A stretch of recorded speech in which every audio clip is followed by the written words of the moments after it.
खास दिन इसलिए है कि आपकी परीक्षा में अब सिर्फ एक दिन का फासला है। आज 12 हो गया, कल 13, 13 के बाद 14 तारीख को आप लोग फाइनल करने जा रहे हैं। सबसे बड़ी बात क्या है कि जैसे होती है ना कि कोई बहुत शुभ कार्य होने वाला है तो घबराहट रहती है, अरे कैसे होगा कैसे होगा। इस तरह की शंका आपके मन में बहुत है। सर आज जी का नहीं, सत्र मेरे थोड़ा को तो बड़ा मजा आ रहा है कि दिमाग से टेंशन उतर जाएगा, पेपर हो जाएगा। बिल्कुल बिल्कुल वही, एक तरफ से अंदर से गूंज भी आ रही है कि बहुत अच्छा हो रहा है कि पीछा छूटे, एक ही बार में खा पी के खत्म करें। देखिए, परीक्षा हॉल में जाने से पहले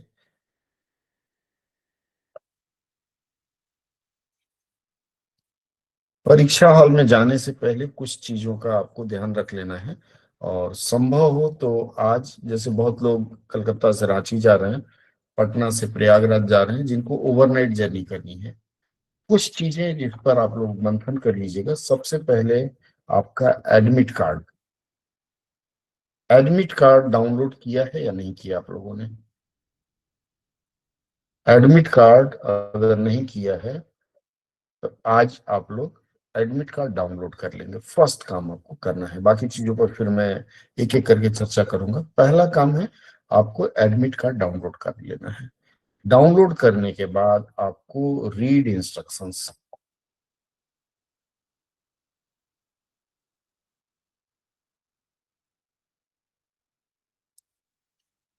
एडमिट कार्ड पर जो इंस्ट्रक्शन लिखे हुए हैं, इंस्ट्रक्शन आपकी हिंदी और अंग्रेजी दोनों भाषाओं में लिखी हुई होंगी। कम से कम 2 बार पढ़ेंगे आप। 2 बार इसलिए पढ़ना है कि कुछ उसमें महत्वपूर्ण चीजें छूट ना जाए। उसके बाद आपको जो जो लेके जाने के लिए कहा गया है, ठीक है।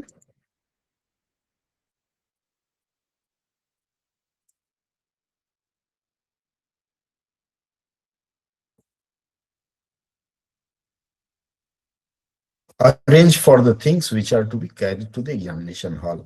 जैसे आप देख लीजिएगा एडमिट कार्ड के साथ उसमें क्या क्या लिखा हुआ है। आइडेंटिकल फोटो मांगा है क्या आपको? आइडेंटिकल फोटो के अलावा आईडी प्रूफ में क्या मांगा है? जैसे रेलवे का था, आइडेंटिकल फोटो मांगा था, उसके अलावा उन्होंने वही प्रूफ मांगा था जो आपने उसमें लिखा था। अगर पैन डाला है तो पैन, आधार है तो आधार। इसको चेक कर लीजिएगा, चेकलिस्ट एक बना लीजिएगा, ठीक है। चेकलिस्ट बनाना जरूरी है क्योंकि हमारे जैसे सजग आदमी भी कहीं कहीं भूल कर जाते हैं, तो आप लोगों से होना स्वाभाविक है। चेकलिस्ट बना लीजिए और जो जो चीज आपको ले जाना है एज पर एडमिट कार्ड, ठीक है, यह ले लीजिएगा आप लोग, क्योंकि वह बहुत जरूरी होगा। एडमिट कार्ड से इतर हट के अगर कुछ ले जाते हैं तो प्रॉब्लम रहेगी। आधार कार्ड हालांकि कहते हैं फोटोस्टेट चल जाता है, बट आधार का ओरिजिनल या कलर प्रिंट लेके जाइएगा।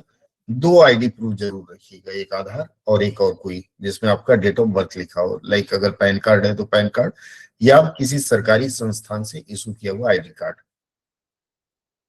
जरूर ले जाइएगा। राशन कार्ड, वोटर कार्ड शायद वैलिड नहीं मानते हैं, तो ये लेके जाना है। इसके अलावा आप पेन खरीद लीजिएगा, कम से कम 2 या 3 खरीद लीजिएगा। पेन खरीदने के पहले उसको चेक कर लीजिएगा, ठीक है। आपकी पेन चल रही है कि नहीं और हाथ में पकड़ रहे हैं तो ढंग से पकड़ के लिख पा रहे हैं कि नहीं। एक बार आप लोग 2-4 लाइन लिख के देख लीजिएगा। 2-3 खरीद लीजिए, इसमें ब्लू और ब्लैक ले सकते हैं। ये 2 रख लीजिएगा। अगर पॉसिबल है तो पेंसिल भी लेके जाइएगा, एक पेंसिल और इरेजर, अगर एग्जाम हॉल में परमिट करते हैं तो। पेंसिल इरेजर क्यों? जो भी आपको ट्रांसलेशन के लिए पैसेज मिलेगा, जैसे मान लीजिए अभी शिवांगी जी ने कहा कि बहुत कठिन लग रहा था, मान लीजिए आपको यह पैसेज दिया गया, इस पैसेज में कोई एक ऐसा शब्द है, जब आप पैसेज पढ़ रहे हैं तो सडनली आपको याद आएगा कि अरे इसकी हिंदी यह होगी। जैसे लॉन्च्ड, लॉन्च की हिंदी होगी प्रारंभ किया। आपको लगता है दूसरी बार हो सकता है स्लिप कर जाए, कुछ ऐसे कठिन शब्द होते हैं, जस्ट यहाँ राइट इट डाउन, ऊपर पेंसिल से लिख दीजिए। बाद में इरेज करना मत भूलिएगा इसको। तो 2-1 शब्द ऐसे जो आ रहे हैं, जैसे स्पिरिचुअल, ड्राइव, ठीक है, कल्चर, और और भी है मेल्ट डाउन, शब्द याद आते हैं उसके बगल में लिख लीजिए, मार्जिन में लिख लीजिए, आपकी याददाश्त के लिए हल्का से लिखिए ताकि बाद में मिटाया जा सके। अगर पेंसिल इरेजर नहीं परमिट करते हैं तो कोई बात नहीं, फिर रफ पेज रहता है पीछे, उसमें लिख लीजिए। 30 सेकंड से 1 मिनट ये एक्सरसाइज करना है। उसके लिए आपको कम से कम 2-3 पेन लेके जाइए। कई बार आप पेन लेके गए हैं, साथ वाले पेन लेके नहीं जाते हैं, तो आप दान भी कर सकते हैं, पुण्य का। उसके बाद एग्जामिनेशन हॉल जहां भी है आपका एग्जाम हॉल, वहां एक दिन अगर 1 घंटा पहले पहुंच जाएंगे तो कोई दिक्कत नहीं होगी, ठीक है। एक मैंने देखा है, जयपुर से एक मैडम थी, वहां पहुंची, जस्ट 1 मिनट देर हुआ, गेट बंद हो चुका था, बहुत रोई गिड़गिड़ाई, कैरियर खत्म हो गया। इसके अलावा कलकत्ता में भी हमने बहुत इस तरह का केस देखा है, दिल्ली में भी केस देखा है कि लोग पहुंचे हैं, ट्रेन लेट हो गई। अभी कोई एक एग्जाम देने लड़के जा रहे थे, ट्रेन बाधित हो गई, बड़ी मुश्किल से कूद काद के जंगल से कैसे कैसे लोग पहुंचे थे। तो अगर आप 1-1.5 घंटा पहले पहुंच जाते हैं तो कोई भी पहाड़ नहीं टूटेगा। कंफर्टेबली वहां जा करके आप बैठ जाइए, भले ही जमीन पे पेपर बिछा के, लेकिन एग्जामिनेशन हॉल आप रिपोर्टिंग टाइम से पहले पहुंचेंगे। शायद रिपोर्टिंग टाइम आपकी 9:30 शुरू हो रही है, 30 है ना, यस नाइन सर। थर्टी से यस प्रयास करिए कि 9 बजे तक पहुंच जाएं। Yes sir. आप उस हिसाब से शेड्यूल, जैसे किसी का घर हो सकता है 20 किलोमीटर दूर हो, जैसे हमारा घर रांची यहाँ से दूर है, मान लीजिए कलकत्ता ही होता तो हमारा घर 60 किलोमीटर दूर है, तो मैं अकॉर्डिंगली प्लान कर लूंगा कि मुझे कैसे कैसे जाना है। इसका ध्यान रखिएगा, क्योंकि ट्रैफिक का कोई भरोसा नहीं होता, सरकारी गाड़ियों, इवन अपनी गाड़ी का भी भरोसा नहीं होता है। तो आप एग्जामिनेशन हॉल आधा घंटे पहले पहुंचेंगे। जो चीजें वर्जित है वह नहीं ले जाना है, एग्जामिनेशन हॉल के बाहर वो रखवा लेंगे। जैसे महिलाएं वो कान में वो बिंदी वगैरह पहनती हैं, तो कई बार उसको मना कर देते हैं, तो देख लीजिएगा, मिनिमम आप ऐसा रखिएगा, कोई मेटल पहन के मत जाइएगा। मैरिड हैं तो एक चूड़ी डाल लीजिए, जैसे आपको उचित लगता हो, आपके ट्रेडिशन के अनुसार पेपर वन में जो जो परमिट किया है उसको ही धारण करिए। तो इतना अगर आप याद रखेंगे, क्योंकि अगर ये सब चीज नहीं है वहां जाके फिर मुश्किल में फंसेंगे, प्रॉब्लम होगी। मैंने ऐसा भी देखा है कि एडमिट कार्ड पे डेट ऑफ बर्थ होना चाहिए, भाई साहब वहां पहुंचे, डेट ऑफ बर्थ वाला प्रूफ नहीं ले गए हैं, नहीं परीक्षा देने दिया गया। बाद में फिर दूसरी बार हुआ उनका, लेकिन 1 साल वेस्ट हो जाता है, और 1 साल की सैलरी आपकी कुछ नहीं तो 7-8 लाख रुपए हो जाती है। तो इतना चीज आप लोग याद रखिएगा। क्लियर है यहाँ तक? किसी को कुछ डाउट है तो पूछ लीजिए, फिर मैं आगे ट्रांसलेशन कैसे करना है, ऐसे कैसे लिखना है, इस पर बात करूंगा। सर हाँ बोलिए। सर बोल रहे हैं कि पुराना वाला एडमिट लेके जाना है। आप इंस्ट्रक्शन पढ़ लीजिए, मुझे नहीं पता है क्योंकि मैं तो भरा भी नहीं, एग्जाम भी नहीं दिया। आप पुराना एडमिट कार्ड सहेज के रखें, ठीक है। नया एडमिट कार्ड अभी डाउनलोड कर लीजिए, डाउनलोड करने के बाद उसमें इंस्ट्रक्शन 2 बार 3 बार पढ़िए, एक एक लाइन पढ़िए, क्या मांगा है वो अरेंज करिए। उसी के लिए मैंने एक कहा चेकलिस्ट बना लीजिए। आप जब उसको पढ़ेंगे तो उसमें आपको लिखा हुआ मिलेगा कि आपको ये चीज लेके आना है, एक पेपर पे नोट कर लीजिए, ये लेके जाना है, 1 2 3 चेक कर लीजिए है कि नहीं है, ठीक है सर। ठीक है। अभी आपको सबसे पहले जब आपको बोला जाएगा उसके समय आपको क्या करना है कि 2 गलती और होती है, क्योंकि साल भर पहले लोगों ने यह गलती की थी, खूब धड़ल्लेस की थी। 7वां करना है कि सबसे पहले आप, बहुत लोगों की आदत होती है, जैसे मान लीजिए ये मेरे पास एक क्वेश्चन पेपर है, मान लेते हैं थोड़ी देर के लिए क्वेश्चन पेपर है, सील्ड है, तो बहुत लोगों की आदत होती है ऐसे उठा के देखने की, अरे क्या है, अरे क्या है, ऐसे देखते हैं।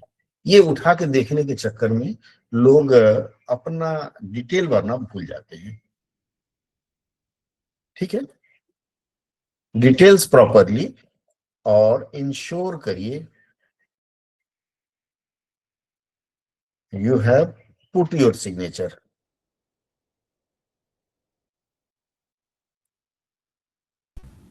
सब मेरे साथ हुआ था, मेरे सिग्नेचर की वजह से रिजेक्ट हो गया था। ध्यान रखिएगा इस बार। देखिए बहुत लोग हैं, मैं नाम नहीं लूंगा, बहुत लोग ऐसे हैं, जल्दीबाजी के कारण ये छूट जाता है, क्योंकि स्ट्रेस इतना ज्यादा रहेगा ना, आप भूल जाएंगे। रोल नंबर लिखते समय चेक करिएगा एक एक डिजिट। एडमिट कार्ड ऐसे रखिए, जैसे अगर मैं क्या करता हूँ ऐसे रख लेता हूँ, ये मेरा एडमिट कार्ड है, ये रोल नंबर दिख रहा है, और ये मैं एक एक डिजिट मिलाता जाऊंगा, 1 4 6 वैसे करके, या याद है तो, क्योंकि डबल चेक बाद में नहीं हो पाता है। तो आप अपना रोल नंबर अच्छे से चेक करेंगे, जो जो डाटा मांगा है एडमिट कार्ड से मिला करके उसको लिखेंगे, और सिग्नेचर का विशेष ध्यान रखना है। ऐसा ना हो कि इन्विजिलेटर के कॉलम में आप सिग्नेचर कर दें, तब भी गड़बड़ हो जाएगा। तो इंस्ट्रक्शन को, जो बुकलेट है उसका इंस्ट्रक्शन भी 2 बार पढ़ लीजिएगा क्या लिखा है। बहुत जैसे हमारे ऐसे जो कम समझदार लोग हैं, क्या करते हैं, अरे सब पढ़ा हुआ है, पिछली बार तो देखे आए थे, वहां गड़बड़ होती है। तो सिग्नेचर यह बहुत जरूरी होता है, ठीक है। यहां तक इंश्योर, क्योंकि आपका अटेंडेंस नहीं हुआ तो आप फिर भले ही बहुत अच्छा लिख लें, आपको पास नहीं माना जाएगा, तो वहां एक दिक्कत आती है। हर जगह इवन आपको इंश्योर करना है कि इन्विजिलेटर का सिग्नेचर हो रहा है जमा करते समय। अगर नहीं किया है तो बोलना है, सर या मैडम आपका सिग्नेचर छूट गया है। क्योंकि 2-3 लोगों का हुआ था, इन्विजिलेटर ने साइन नहीं किया था और उनका रिजेक्ट हो गया। इन्विजिलेटर ने कह दिया कि हाँ अरे बाद में कर देंगे, आपको बोला है नहीं सर अभी कर दीजिए मेरे सामने, अदरवाइज कुछ दिक्कत हो तो समस्या आ जाएगी। क्योंकि फिर एक बार तीर कमान से निकल गया तो वापस नहीं आ सकता। उसके बाद आपको करना क्या है, सबसे पहले जब आप खोलेंगे तो उसमें आपको एस्से वाले मिलेंगे। संभवतया पहले इंग्लिश का रहता है, फिर बाद में हिंदी, जो भी हो वाइस वर्सा। तो सबसे पहले आपको करना है रीड द, क्या हो, टॉपिक्स। आप टॉपिक पढ़ेंगे और उसमें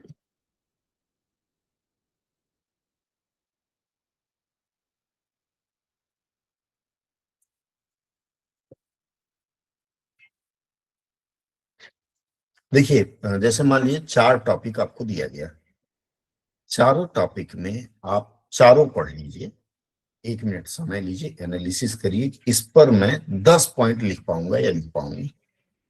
मिनिमम 10 पॉइंट अगर आप सोच लेते हैं, 10 पॉइंट को लेके आप 250 शब्द लिख लेंगे, ठीक है। एक एवरेज में जाएंगे। कई बार तो ऐसा होगा कि आप पढ़ के गए हैं जो टॉपिक, आपके मन मुताबिक आ जाएगा। तो जो आपको बेस्ट होता है, ठीक है, जो बेस्ट आपको लगे वह टॉपिक आपको ले लेना है। क्योंकि क्या होगा, जैसे मान लीजिए नारी सशक्तिकरण आपने लिखा 4 लाइन, फिर याद आ रही गाड़ी फंस जा रही है, तो फिर आपने पुरुष सशक्तिकरण ले लिया, फिर उसमें भी गाड़ी फंस गई, तो फिर आपने अंधा कानून ले लिया। तो ऐसे जंप नहीं करना है, और नहीं तो पश्चाताप करना है। आपने मान लीजिए नारी पुरुष सशक्तिकरण ले लिया फॉर टाइमिंग एग्जाम्पल के लिए, तो आपको अगर छूट रहा है तो नारी सशक्तिकरण वाले 2-4 पॉइंट इसमें जोड़ दीजिए। और जो भी टॉपिक आएगा कंपेरेटिव टॉपिक आएगा, मतलब आपको कंपेयर करना या एनालिसिस करना इस तरह का आएगा। सिंगल टॉपिक बहुत कम रहेगा, जैसे effect of artificial intelligence on personal life, या how artificial intelligence is going to affect the economy, how the digital act या digital security act is going to ease human life, how impact of environmental change is going to affect human, what will be the effect। मतलब इस तरह से 2 रहेगा उसमें। पहला आपसे explain करने के लिए कहा जाएगा, दूसरा तुलना करने के लिए कहा जाएगा। ट्रेंड है तुलना करने का, क्योंकि ये नया वेंडर है तो कुछ भी दे सकता है, स्पोर्ट्स दे सकता है, पॉलिटिक्स दे सकता है, कुछ भी दे सकता है। वह सब टॉपिक आपका कवर कर दिया गया है। आप पहले पढ़ लीजिए। अगर आपको हिंदी, मतलब जो फर्स्ट पेज में है, मान लीजिए हिंदी है, आप कंफर्टेबल नहीं, गो टू अंग्रेजी वाला पोर्शन। आप अंग्रेजी वाला पोर्शन फिर कंफर्टेबली अगर पढ़ ले रहे हैं कि इसको हम अच्छा से लिख पाएंगे, स्टार्ट विथ इंग्लिश। सर, फिर हाँ बोलिए। निर्देश में एक चीज समझ में नहीं आ रही सर, थोड़ा सा क्लियरिफाई कर दीजिए आप। सर क्या? इसमें लिखा है कि जिन अभ्यर्थियों ने अपना पंजीकरण के दौरान अपना आधार सत्यापन नहीं कराया था, उन्हें परीक्षा शुरू होने से 2 घंटे पहले ही परीक्षा केंद्र पर रिपोर्ट करना होगा। हाँ, तो आधार बायोमेट्रिक आपने किया था, आधार सत्यापन किया था ओटीपी के माध्यम से। जी बहुत सर, ऐसे किया। लोग हैं जिनका आधार फॉर्म भरते समय नहीं किया था, ओटीपी आता है नहीं किया था, उनको वहां जाके आधार सत्यापन कराना होगा। इसीलिए मैंने कहा रिपोर्टिंग टाइम के घंटा भर पहले पहुंच जाइए। Okay sir. ठीक है, आधार कार्ड उधार कार्ड सब ले जाइए साथ में। क्लियर है? और कोई सेक्शन हो जो ना समझ में आ रहा हो? नहीं सर, अब तक तो जो डाउट था वो ठीक मैंने है, पूछ लिया सर। चलिए, ठीक है। टॉपिक आपको जो इंग्लिश अच्छा लगे इंग्लिश से शुरू करिए, हिंदी जिसमें कंफर्टेबल हो। स्टार्टिंग में ही अगर माइंड ब्लॉक हो जाएगा तो आगे आप नहीं कर पाएंगे। तो आप दोनों पढ़ लीजिए, हिंदी या इंग्लिश, जिसमें आप कंफर्टेबल हैं। जैसे रितिका जी हैं, इंग्लिश में बहुत कंफर्टेबल हैं, स्टार्ट विथ इंग्लिश। पिछली बार इन्होंने हिंदी से स्टार्ट किया था और गाड़ी फंसी थी। रितिका सुन रही हैं आप हमें? Yes sir. शायद नहीं है रितिका। हाँ, आपने हिंदी से शुरू किया था और गाड़ी फंसी थी ना? नहीं, मैंने इंग्लिश से शुरू किया था, हिंदी में फंस गई थी। अच्छा, ठीक है। तो इस बार माइंड ब्लॉक नहीं होना है, जो इजी लगे वहां से करना है। ठीक है, टॉपिक आपने लिखा और उसके बाद एक चीज याद रखना है, सबसे पहले आप काउंट करिएगा, काउंट योर वर्ड्स। जैसे आपने एक लाइन लिखा, एक लाइन में आपने 10 वर्ड लिखा, तो अकॉर्डिंगली आप लाइन चेक कर लीजिए, 30 लाइन है कि 26 लाइन है कि 29 लाइन है। आप कैलकुलेट कर लीजिए कि ऑन एन एवरेज एक पेज में मेरे इतने वर्ड हो जाएंगे। अकॉर्डिंगली बहुत ज्यादा मत लिखिएगा। कारण क्या है, बहुत ज्यादा लिखने में आप अपना टाइम वेस्ट कर रहे हैं, नंबर तो कटेगा ही कटेगा। चलो 10-20 ज्यादा लिख दिया तो कोई बड़ी बात नहीं है, 10-20-30, अधिकतम 50, लेकिन 50 भी बहुत हो जाता है। अधिकतम 50, उससे अधिक नहीं लिखना है। आप यह मत सोचिए कि मैंने 2.5 पेज में लिखा कि 3 पेज में लिखा। अगर मेरे जैसे आपकी लिखावट छोटी है तो थोड़ा फैला के लिखिए ताकि अधिक पेज भरे। और अगर बड़ी बड़ी है, जैसे हमारे जगजीवन जी लिखते हैं, बड़ी बड़ी है तो ऑब्वियस है आप ज्यादा लिखेंगे, क्योंकि एग्जामिनर वो वित्ता से आपके नंबर नहीं देते हैं, देखेंगे आपके में कुछ पढ़ने लायक रहेगा तभी देंगे। तो काउंट योर वर्ड्स। ठीक है, सर उसके बाद आप, हाँ बोलिए। सर जैसे काउंट वर्ड काउंट करते हैं उसमें का के की है ये सब भी काउंटिंग में आएंगे वर्ड या ये नहीं आते? सब होल होल वर्ड्स काउंट होंगे। Okay sir. और ये नहीं कि पूरा लिख के तब काउंट करें, आप एक एवरेज बना लीजिए कि 2 लाइन में मैंने 15 लिखा है, तो एवरेजली अगर मैं 20 लाइन लिखता हूं तो 300 हो जाएगा। ठीक है, उस हिसाब से करिएगा। क्लियर है?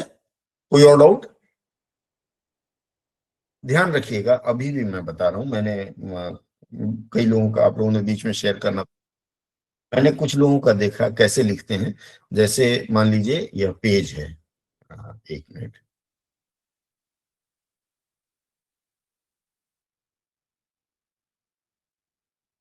मान लीजिए थोड़ी देर के लिए मान लेते हैं, मान लिया मैं यह पेज है।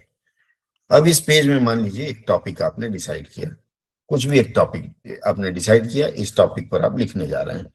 तो इसमें क्या करते हैं, अमूमन लोग क्या करते हैं, लोग क्या करेंगे, सबसे पहले यहां लिखते हैं इंट्रोडक्शन, फिर दूसरे नंबर प्लानिंग,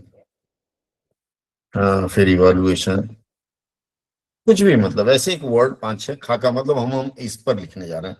फिर यहां से ये शुरू करेंगे, फिर लिखेंगे इंट्रो, फिर लिखेंगे ये जो भी है इनका, ये लिखते चले जाएंगे। ठीक है, उसके बाद फिर दूसरा वाले लिखेंगे। यह आदत, ये जो एडवांस में 8 लाइन 10 टॉपिक लिखना है, ये नहीं लिखना है। दूसरी बात, यह जो इंट्रोडक्शन ऐसे करके लिखना है, इंट्रोडक्शन नहीं लिखना है। सामने वाला समझ जाएगा कि आपको यह काम नहीं करना है, वो समझ जाएगा कि बच्चा क्या करना चाह रहा है। तो इसको मैं रेड कलर से मार्क कर देता हूं, ये काम नहीं करना है, ये रेड लाइन है, ऐसा नहीं करना है। ठीक है, अगर ऐसी आदत है तो उसको सुधार लीजिएगा, वहां तक ना जाए। हालांकि अभ्यास के दौरान हमने आपको बहुत अच्छे से यह सब स्पष्ट करा दिया था। ठीक है, लास्ट में जो कंक्लूजन पार्ट है, कंक्लूजन में अक्सर हम लोग क्या लिखते हैं, अभी भी आप लोग लिख रहे हैं कि कंक्लूजन में सो वी कैन से, ऐसा कंक्लूजन मत दीजिएगा।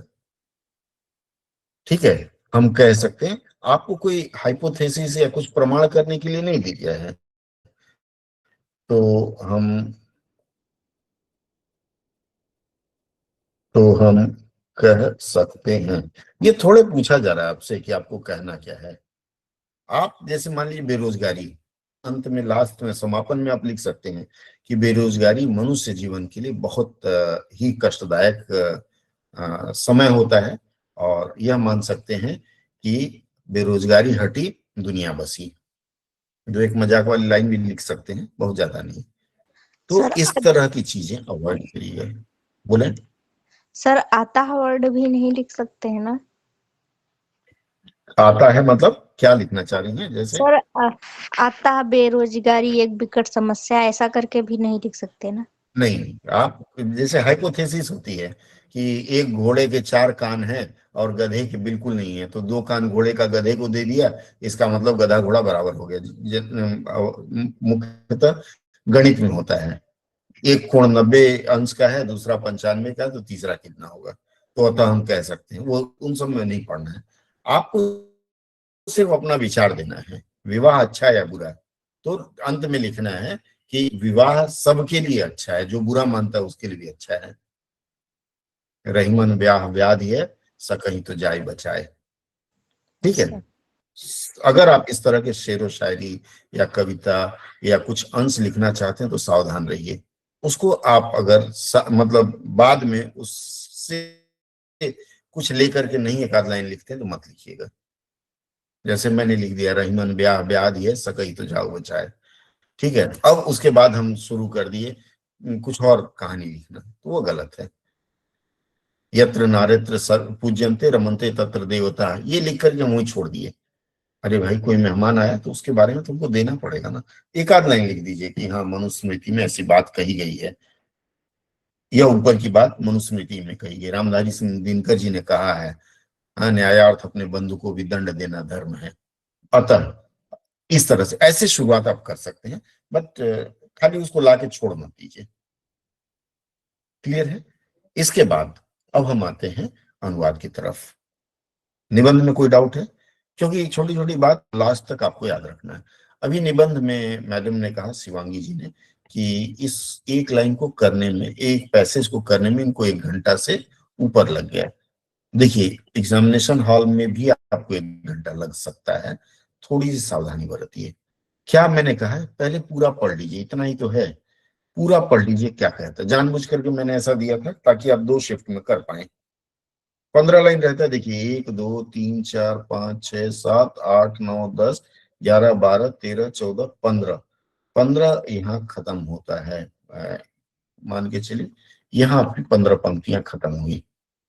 इन 15 पंक्तियों को आप पढ़ लीजिए। पढ़ने के बाद आपके मन में क्या समझ में आता है, वहां से आप शुरू करिए। जैसे मैं पढ़ता हूँ, पढ़ना जरूरी है, नहीं तो कुछ छूट जाएगा। The Swadesh Darshan scheme launched by India's ministry of tourism aims to develop thematic tourist circuit like rural, Himalayan, coastal and Buddhist to boost tourism, create job and promote cultural heritage through planning infrastructure।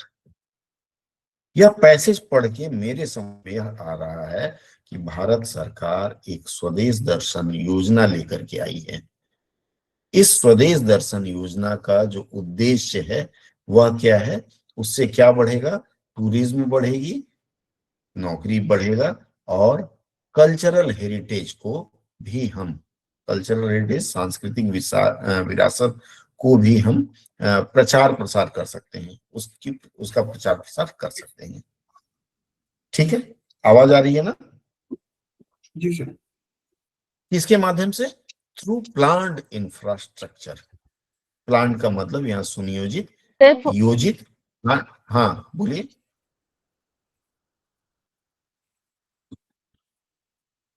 Sir पहला बात तो बहुत बड़ा था, इसको सजाना बड़ा कठिन हो गया था। मैं बता देता हूँ, ऐसे ही आपको छोड़ना है। हाँ, सुनियोजित और संरचना के आधार पर क्या है, launch by Indian ministry of tourism. अब आपको पूरा बनाना, एक थीम आपके मन में आ गया कि हमारा थीम यह रहेगा। तो किसने लॉन्च किया? कर्ता पहले आया, हिंदी में कर्ता, फिर कर्म और क्रिया। कर्ता आया, किसने? Launched by ministry of tourism. Tourism का मतलब क्या होता है? पर्यटन मंत्रालय द्वारा प्रारंभ किया गया या शुरू किया, लॉन्च का मतलब शुरू करना या प्रारंभ किया गया स्वदेश दर्शन योजना। एम्स टू का उद्देश्य है, क्या उद्देश्य है? Develop thematic tourist circuit like rural ये तो लाइक के बाद जो उसको आगे ले लेते हैं। रूरल का मतलब हो गया ग्रामीण, हिमालयन मतलब हिमालयी, हिमालयन मत लिखिएगा, कोस्टल समुद्र तटीय या तटीय एवं बुद्धिस्ट बौद्ध धर्म से संबंधित या फिर बुद्ध से जुड़े हुए। थीमेटिक टूरिस्ट सर्किट, टूरिस्ट का मतलब पर्यटक होता है, सर्किट का मतलब क्षेत्र कर सकते हैं, नहीं आ रहा है तो पर्यटक सर्किट, पर्यटन सर्किट का विकास करना है जिससे टूरिज्म ये इसके आधार पर होगा। ये मन में एक संरचना आपके क्या बोले उसको लिखिए जी। सर सर्किट का क्या बोले? सर्किट का मतलब क्षेत्र होता है। अगर आप सर्किट नहीं लिख पाती हैं, एक मिनट, सर्किट अगर आप नहीं लिख पाती हैं तो बेहतर रहेगा कि क्षेत्र लिख दीजिए या सर्किट ही लिख दीजिए, ठीक है ना? सर यहाँ थीमेटिक नहीं समझ आ रहा। थीमेटिक, थीम क्या होता है? वो जिस पर आधारित है, विषय वस्तु, जिस पर आधारित है विषय वस्तु। नहीं, थीमेटिक का मतलब अब मान लीजिए दृश्य परक लिख दीजिए, नहीं समझ में आ रहा है तो कुछ ना कुछ लिखना है। इसमें सबसे बड़ी बात है, क्या करें? विषय वस्तु सही है सर, लिख सकते हैं। मैंने क्या कहा, आपको मिलान करना है। जो आप सेंटेंस लिख रहे हैं, मैं एक सेंटेंस कोई किसी ने अभी, मैंने उस दिन 3 लाइन छोड़ा था और मैंने कहा था इस पर आप लोग लिख करके दीजिए, तो 2-3 लोगों ने लिख के दिया था और मुझे लगता है कि मुझे नहीं लाभ दिखा उसका। एक मिनट देख लेता हूं, मैं एक बता देता हूं। देखिए, आपका जो अनुवाद है ना, वह यह नहीं लगना चाहिए कि आप मशीनी अनुवाद कर रहे हैं। मशीनी अनुवाद का एक प्रारूप मैं दिखा रहा हूं। आप में से 3-4 लोगों ने भेजा था, मैंने कोई कमेंट नहीं किया। मैंने कहा लाइव क्लास में मैं आपसे बात करूंगा तब कहूंगा। कहाँ गया? देखिए, ये लिखा है किसी बच्चे ने, यह आपको चुनौती देता है और इस तरह आप में बदलाव लाता है जिसकी आपने उम्मीद न की हो। 100% मशीनी अनुवाद है, बेशक आपने खुद किया हो। सेम लाइन दूसरे ने किया है, यह आपको चुनौती देता है और आपका उस तरीके से वृद्धि करता है जिससे आप कभी आशा नहीं करते थे। तीसरा, यह आपको चुनौती देती है और आपको उन तरीकों से आगे बढ़ने का अवसर प्रदान करती है जिनकी आपने कभी कल्पना भी नहीं की होती।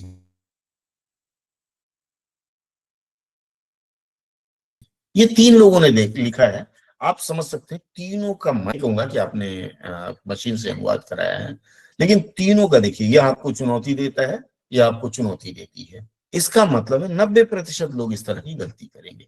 आपका जो मानसिक सेटअप है वो मशीन जैसा नहीं होना चाहिए। आप इस लाइन को दूसरे ढंग से भी लिख सकते थे, आसान करके, कि क्या लिख सकते थे इसको आसान करके? कोई बताए? गौरव जी आप बताएं। गौरव जी या कोई? आपको मैं वाक्य फिर से बताता हूं। यह आपको चुनौती देती है और आपको उन तरीकों से आगे बढ़ने का अवसर देती है जिससे आप की कल्पना न की हो। चुनौती कौन दे रहा है? कोई अवसर? यह आपके लिए एक चुनौती है और इस चुनौती से जीतने के क्रम में, मैं मतलब वाक्य को थोड़ा अलग सजा रहा हूं, अनुवाद पे नहीं जा रहा हूं। इस चुनौती से जीतने के क्रम में या इस चुनौती को पूरा करने के क्रम में आपको एक ऐसा अवसर मिलता है या मिलेगा जिसकी आपने कभी कल्पना ना की होगी। आपका जो फ्लो है ना, सेंटेंस राइटिंग का फ्लो, वह इतना अच्छा होना चाहिए कि अगर आपने गलत भी अनुवाद किया है तो पढ़ने वाले को लगे कि आपने बड़ा अच्छा अनुवाद किया है। थोड़ा बहुत थीम से टच करते हुए जाएंगे, आपको बहुत अच्छा अनुवाद माना जाएगा। क्योंकि ये जो मशीनी परिकल्पना है, इसको अवॉइड करना है। मैं नाम नहीं लूंगा, 3 लोगों ने भेजा था और all 3 are one of the best. मैं ये नहीं कहता हूं कि आप अच्छा नहीं करते हैं, बट यह कहीं ना कहीं आपकी कमी है। एग्जामिनेशन हॉल में मशीनी हिसाब से नहीं रखना है। आपको सेंटेंस फॉर्मेशन इजी ढंग से लिखना है, आसान वाक्य। जैसे मान लीजिए ये एक लाइन है, इसका मैं करा देता हूं, यहां तक है।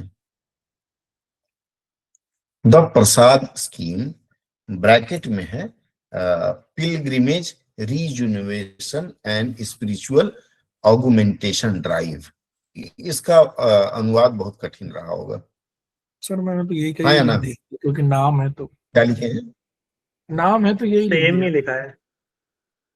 नहीं, ये नाम नहीं है। पिलग्रिमेज क्या होता है? तीर्थ यात्री या तीर्थ यात्रा। रिजुवेनाइजेशन क्या होता है जीपी? पुनर्जागरण। क्या नहीं सुन पाया, फिर से बोलिए। पुनर्जीवन सर। पुनर्जागरण। तो लिखिए जरा, नोट करिए आप लोग। इसके लिए पिलग्रिमेज के लिए तीर्थ यात्रा, तीर्थ यात्रा, पुनर्जागरण,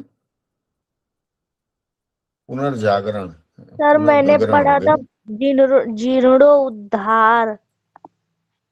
हाँ, जीर्णोद्धार। मैं बताता हूँ अंतर क्या है। एक मिनट लिख लूं इसको। आपने लिखा जीर्णोद्धार। देखिए, जीर्णोद्धार आप लिख रहे हैं। जीर्णोद्धार किसका किया जाता है? मंदिर सर नहीं वगैरह जाना। स्ट्रक्चर का, बिल्डिंग का किया जाएगा ना। हाँ बिल्डिंग का। जीर्ण हो गया उसका उद्धार। तो जीर्ण कौन होता है? शरीर या फिर भवन, घर, या फिर कोई भी अवसंरचना है, मतलब कोई बिल्डिंग है, कोई ब्रिज है, कोई मंदिर है, मस्जिद है, गुरुद्वारा है। जीर्णोद्धार। अब आप पिलग्रिमेज होता है तीर्थ यात्रा। तीर्थ यात्रा का जीर्णोद्धार कैसे करेंगे? उसका तो जीर्ण शरीर ही नहीं है। सर यहाँ आपको पर शब्द प्रयोग नहीं करना। जी सर यहाँ तीर्थ स्थल जीर्णोद्धार नहीं होगा सकता है। नहीं, पिलग्रिमेज तीर्थ स्थल नहीं होगा। अगर आपको लिखना है तीर्थ स्थल जीर्णोद्धार लिख दिया तब भी थोड़े बहुत चल जाएगा। एंड स्पिरिचुअल ऑगमेंटेशन ड्राइव, और तीर्थ यात्रा पुनरुद्धार। पुनरुद्धार फिर उद्धार कर रहे हैं, जो कि कहीं खोया हुआ उसका उद्धार कर रहे हैं ना, तो पुनरुद्धार अवॉइड करिएगा। पुनरुद्धार, जीर्णोद्धार या तीर्थ स्थल के लिए आप कर लीजिए, चलेगा। ठीक है। एंड के लिए और लिख लीजिए। जैसे मेरी बुरी आदत है, मैं तथा लिखता हूं, दोनों एक है, जो भी पसंद आए। तथा स्पिरिचुअल क्या होता है? स्पिरिचुअल धार्मिक आध्यात्मिक आध्यात्मिक या आध्यात्मिक? आध्यात्मिक, वेरी गुड। आध्यात्मिक। आध्यात्मिक आ से शुरू होता है, और नहीं होता है। ऑगुमेंटेशन ड्राइव। ऑगुमेंटेशन का क्या होगा? शुरुआत करना सर। संवर्धन होता है। क्या? संवर्धन। संवर्धन होगा। आध्यात्मिक संवर्धन होगा, देख लेते हैं। हाँ, डिक्शनरी वगैरह तो आप लोग नहीं देखे होंगे ना, ऑनलाइन ऑफलाइन कुछ? नहीं सर।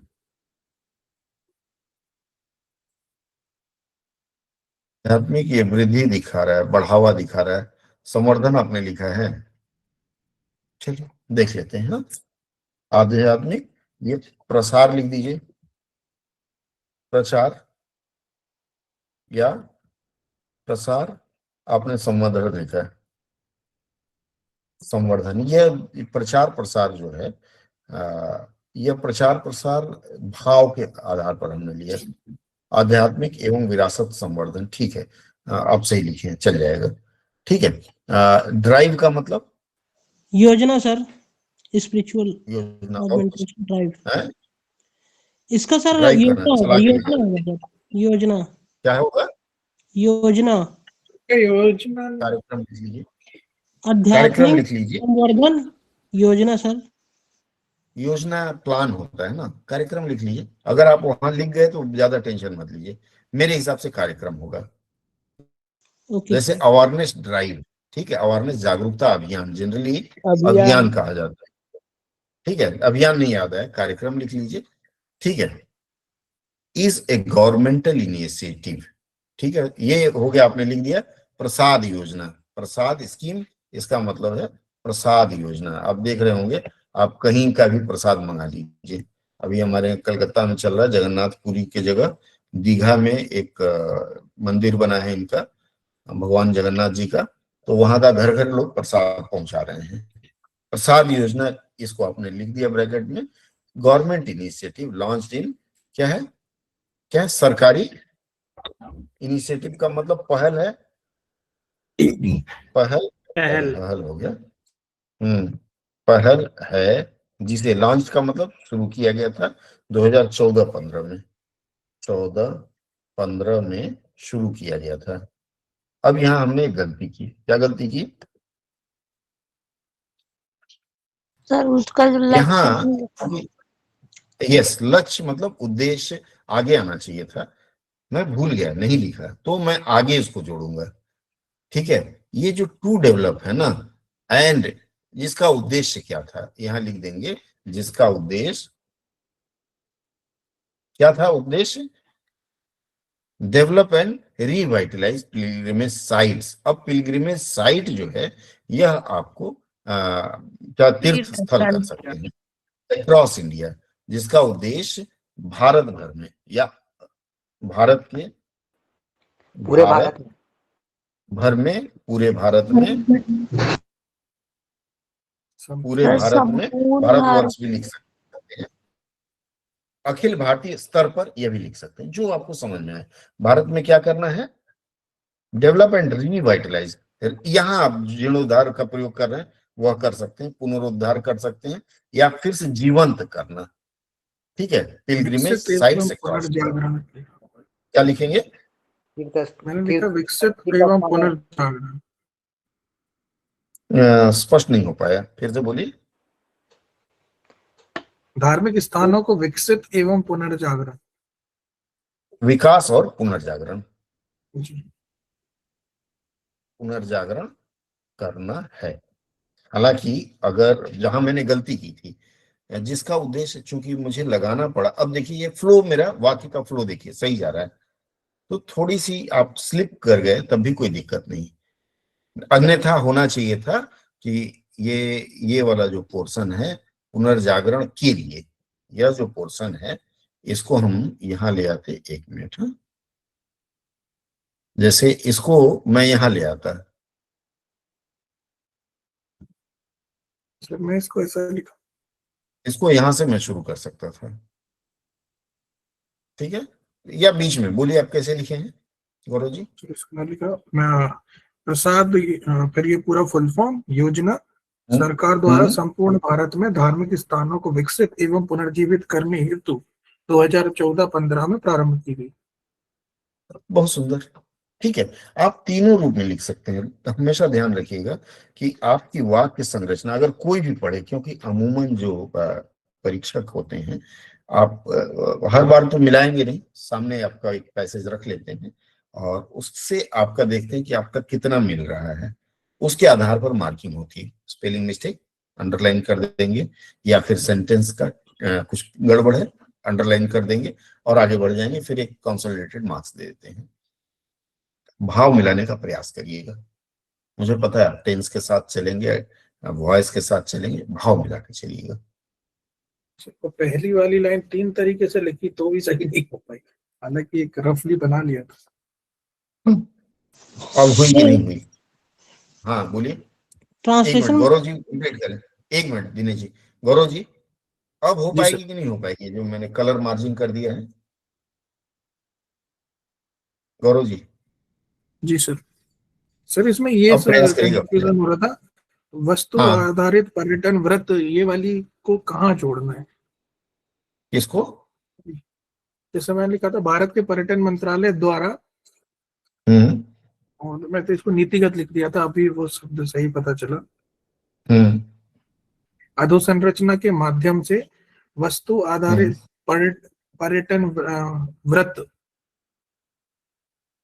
व्रत नहीं है ना, सर्किट, ये तो स्वदेश दर्शन योजना शुरू किया गया है, जिसका उद्देश्य क्या करना है, थीमेटिक टूरिज्म। थीम क्या होता है ना, दृश्य आधारित होता है, जनरली थीम होता है। जैसे शादी ब्याह में लड़कियां कहती हैं कि अच्छा आज का थीम रहेगा सारेगामापा नहीं, ठीक है, उसके आधार पर थीमेटिक आप लिख सकते हैं।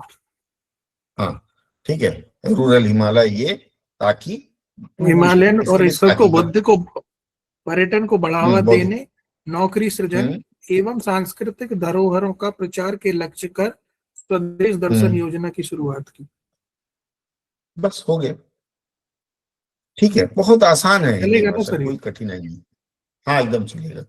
ठीक है, मैं आगे बढ़ता हूँ। चूंकि अनुवाद का टिप आपको ज्यादा बताना जरूरी है, यह अभ्यास के लिए मैंने छोड़ा, किसी ने दिया नहीं तो मैं भी कुछ बोला नहीं, क्योंकि आप लोग व्यस्त हैं इससे रिफाइन करने में। ठीक है, इसी तरह से आप लोग बनाते जाइएगा। यह ना हो कि सोचने में ही समय निकल जाए। आपका टारगेट है 18 मिनट, 30 मिनट है, लेकिन आपको 18 मिनट में सोच समझ के लिख लेना है। बहुत बच्चों का मैं देखा हूं कटिंग करते हैं। कटिंग करेंगे, क्या करेंगे, मान लीजिए प्रसाद है तो इसको कटिंग ऐसे कर देंगे ना जैसे लगेगा हाथी घोड़ा या पालकी बना रहे हो। ऐसा नहीं करना। आपको कटिंग करना है अगर, तो आप इसमें 2 अंडरलाइन कर लीजिए, काफी है, उसको 2 उससे कर दीजिए। कुछ भी कट करना है, जैसे मैं यहाँ दिखाता हूँ डबल स्ट्राइक थ्रू, आपको कट करना है तो आप ऐसे कट कर दीजिए। ये देख रहे हैं ना, ऐसे कट कर दिए, ये साफ सुथरा लग रहा है। ठीक है, आप कभी भी भूल कर भी आप जो आप लोगों ने देखा होगा अपनी कॉपी में, मैं क्या बताऊं, तो आप लोग इस तरह की गलती ना करें, कटिंग अवॉइड करेंगे। और कई बार क्या होता है, पूरी लाइन पूरी लिखी फिर काट दी फिर नीचे, वहां गलती हो जाती है, वहां नंबर कम मिलता है। याद रहेगा ये? सर हाँ। जैसे सर ट्रांसलेशन करते वक्त, जैसे ट्रांसलेशन करते हैं तो तत्क्षण वो शब्द प्राय नहीं आ पाते हैं, तो मन में बहुत सारे ऐसे शब्द आते हैं, तो ये रखने में प्रॉब्लम होती है कि कौन सा यहाँ रखे भाव के अनुसार। उस सिचुएशन में बड़ा मुश्किल हो जाता है रखना सर। तो अगर ये पेंसिल यूज करिए, ऐसी परिस्थिति में पेंसिल यूज करिए। Okay sir. वो शब्द आप पेंसिल से लिख लीजिए, 2-3 शब्द जो आ रहा है। जी सर। ठीक है, जल्दी से पढ़ लीजिए, जो सुटेबल लगे वो लिख के निकल जाइए, जैसे सर अभी बाकी मिटा ड्राइव दीजिए। योजना में मैं बता रहा था कि योजना आपने कहा कार्यक्रम, तो ऐसे भाव के हाँ, अनुसार हमें बड़ा मुश्किल हो जाता है फिर चूज करने में कि कोई कौन सा बात नहीं, शब्द हो यहाँ जाएगा। यहाँ आप वहां बैठिएगा, सब कर लेंगे। ठीक है, आप उसका स्ट्रेस मत लीजिए। आपको बहुत ज्यादा शब्दों में दिक्कत है, 3 शब्द लिख लीजिए, आपको जो सुटेबल लगे उसको रख के बाकी मिटा दीजिए। इसलिए मैंने कहा पेंसिल यूज करिए, मुझे नहीं लगता पेंसिल मना करेगा कोई। Okay sir. ठीक है, यह हो गया आपका इंग्लिश से हिंदी करने का। एक चीज ध्यान रखिएगा कि इंग्लिश से हिंदी करने में अगर आपका वॉइस का ध्यान रखिएगा, अगर यह वॉइस है, वॉइस का ध्यान इसलिए रखना है कि अगर यह पैसिव वॉइस में है, बहुत ज्यादा पैसिव नहीं है, तो इसका जो अनुवाद करेंगे वह भी पैसिव में रखने का प्रयास करिएगा। कई बार क्या होता है कि पैसिव जो हम लिख रहे हैं उससे कंफ्यूजन होने का डर रहता है। जैसे मैंने आप लोगों को बताया था, the kidnapped boy was rescued by the police. ठीक है, पुलिस, इसका अनुवाद क्या होगा? पहला अनुवाद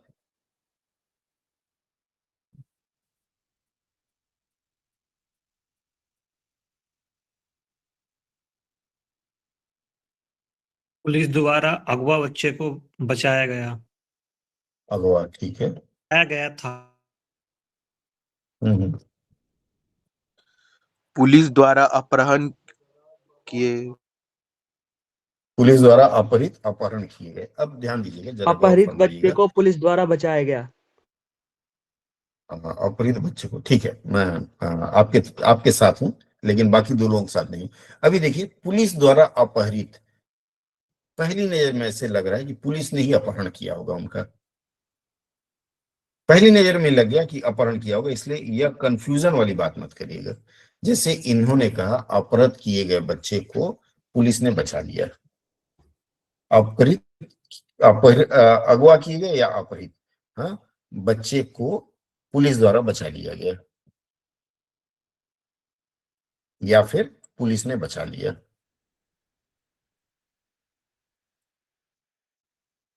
ध्यान दीजिए, इन दोनों वाक्यों का फैशन आप देखिए, तो पहला जो वाक्य है हालांकि सही है, आप अपने हिसाब से सही है, लेकिन कंफ्यूजन हो जाएगी। इसलिए ऐसा वाक्य, मतलब ये पैसिव वॉइस में है, नहीं लिख करके पुलिस ने, आप यहाँ पुलिस ने अपहृत बच्चे को बचा लिया, पुलिस ने अपहृत बच्चे को बचा लिया, तो ये पैसिव को आप एक्टिव फॉर्म में लिख देंगे, कोई अपराध नहीं होगा। क्लियर है? इसका ध्यान रखना। दूसरी चीज क्या होता है, जो वाक्य है आपका कॉमा इन्वर्टेड कॉमा में रहेगा, राजा ने कहा, चलो जो भी है डॉट डॉट डॉट डॉट है, इस तरह से है। कॉमा इन्वर्टेड कॉमा में जो शब्द हैं उसको उसी फैशन में अनुवाद करना है, उसको तोड़िएगा नहीं। डायरेक्ट स्पीच में हिंदी या अंग्रेजी में, दोनों में।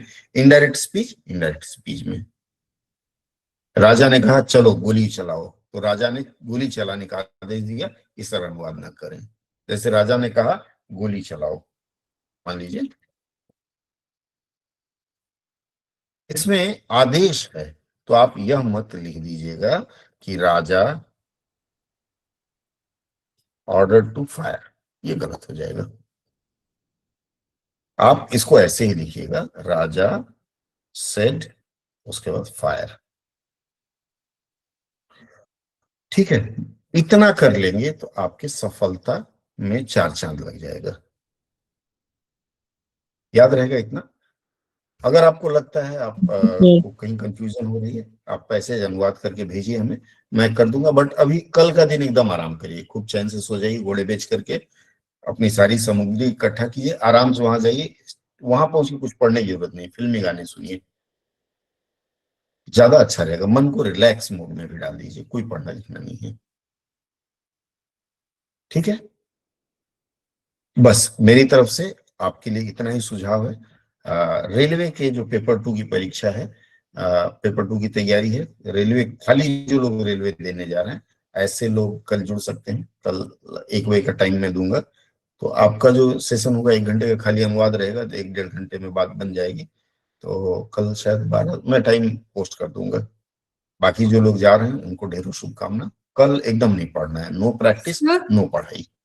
हाँ बोलिए सर। अगर ये आता है कि किसी मिनिस्टर ने बोला है कि इस योजना के अंतर्गत इतने स्टेशंस बन गए हैं या जो भी काम होना था वो हुआ है, तो उसको हमें कैसे लिखना है? तो वो आई मीन मिनिस्टर ने बोला है तो the minister has said, sir उसके बाद उसको पास्ट वाली सेंटेंस में बनाकर लिखना है या फिर वो प्रेजेंट में कि इतने स्टेशन? कोई सेंटेंस हो तो दीजिए, मैं बता पाऊंगा।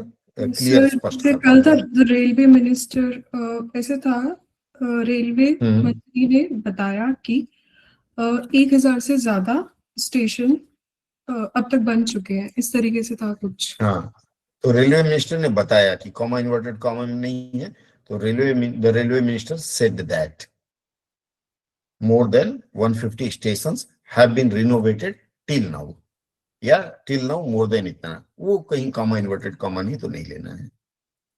ओके सर, सेंटेंस इस फैशन में उसी फैशन में चलेगा। ठीक है, चलिए और कुछ? No sir. ठीक है, और किसी का कोई प्रश्न, कोई डाउट हो? अच्छा, एक और निवेदन है, आप लोग मुझे रात में 11:30 बजे फोन करते हैं, मत किया करिए, क्योंकि अभी 5 मिनट के बाद मैं स्लीप मोड में आ जाऊंगा। तो जब भी बात करनी हो एनी टाइम दिन में करिएगा। बोलिए। रेलवे का पैराग्राफ का लेंथ कितना रहेगा सर? यही रहेगा जो एसएससी का है।